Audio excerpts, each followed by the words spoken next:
Are you coming home and start relaxing in your outdoor clothes, placing your bag on the nearest surface, dropping your sunglasses somewhere random, sitting around in the bedroom without changing?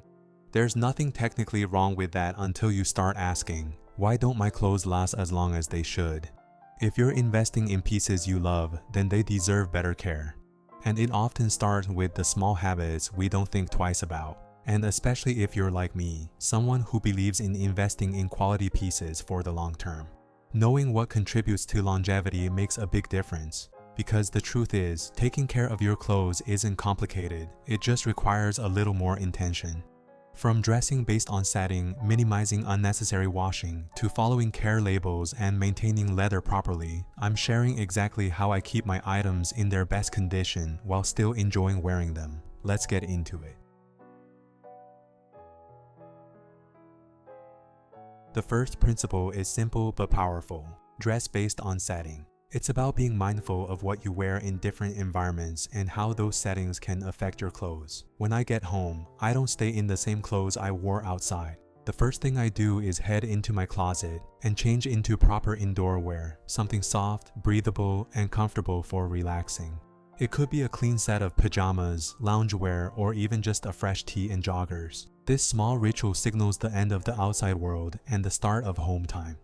More importantly, it keeps the dirt, bacteria, and general grime that naturally collect on clothes throughout the day from spreading onto my bed, couch, or anywhere else I unwind. It also gives my outdoor garments a break. They're not being sat on, stretched out, or wrinkled while I lounge around. Think of it like giving your clothes the rest they need too. This principle applies to more than just the end of your day. If I'm cooking, I make sure to put on an apron. The kitchen is one of the worst places for clothes you care about. Oil splatters, steam, smoke, and water from the sink can all quickly ruin a fabric, especially delicate or natural fibers. The same goes for cleaning or handling messy tasks. A simple layer of protection can be the difference between keeping something in great condition or sending it to the donation pile. So dressing based on setting isn't about being overly cautious or precious with your wardrobe.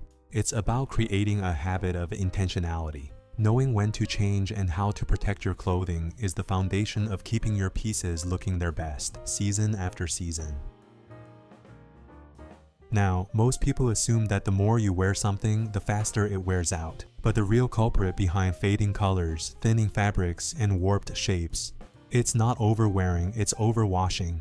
Every wash cycle puts stress on the fibers. It breaks them down little by little. Detergents, especially harsh ones, can strip color and natural texture.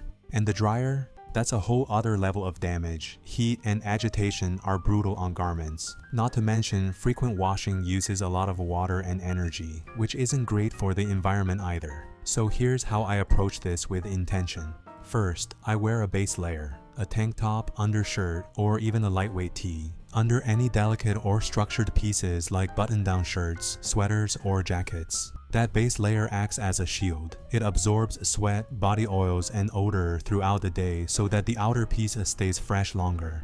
And when it's time to do laundry, that small simple base layer goes in the wash instead. It's easy to clean, quick to dry, and inexpensive to replace if needed. Next is rotation. Try not to wear the same item on repeat even if it's a favorite. Give your clothes time to rest between wears. It helps the fabric recover and prevents that one piece from getting worn down faster than the rest of your wardrobe. If I wear something for a few hours or just for a casual outing, I don't automatically toss it into the hamper. Instead, I hang it on a hook or a rail and let it air out overnight. Another habit that makes a real difference is how I handle items that fall somewhere between clean and dirty. I have a dedicated basket just for lightly worn items, especially socks, tees, or lounge shorts that I've only worn briefly, like for a few hours in the morning. These aren't clean enough to go back into the drawer with the rest, but they're also not dirty enough to toss into the washer. Keeping them separate helps me avoid unnecessary laundry cycles and cuts down on fabric stress. All of these small steps add up. By washing smarter, not more often, you're not just preserving your wardrobe, you're also building a more thoughtful, efficient routine that treats your clothes with the care they deserve.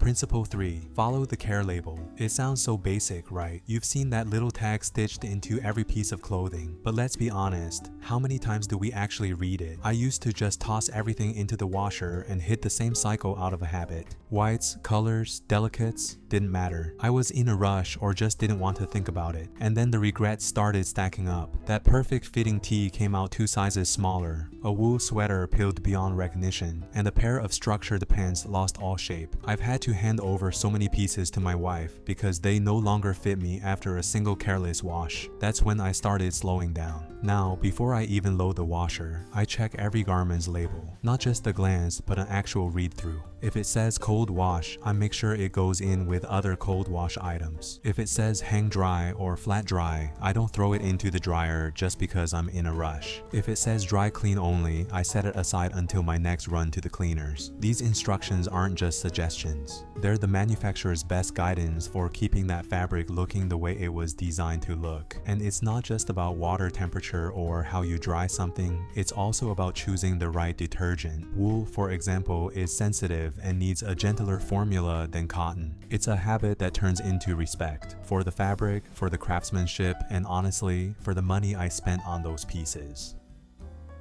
The final principle, leather needs care too. Leather is one of those materials that tells a story. It doesn't just wear, it evolves, it forms to your life. But that evolution only happens in a good way if you take care of it properly. Let's start with shoes. After wearing a pair of leather shoes, I always dust them off first. Just a quick brush or wipe to remove any dirt or grime that's settled on the surface. Then I insert cedar shoe trees, not just to keep the shape, but to help absorb moisture and odor from the inside. Leather is porous and it holds onto sweat, so letting it sit without airing out can lead to premature damage. When I'm not wearing them, I store my shoes in their dust bags. The same goes for leather bags and small accessories. Leaving them out exposed to sunlight or humidity is one of the fastest ways to ruin good leather. For bags, I generally stuff them with tissue paper so they maintain their structure, and I keep the straps positioned properly to avoid permanent creases or warping. Every once in a while, I apply a leather conditioner or lotion to keep the leather supple and moisturized. Think of it like skincare, but for your bag or your shoes. And if they're looking dull, scratched, or scuffed, I'll do a quick polish.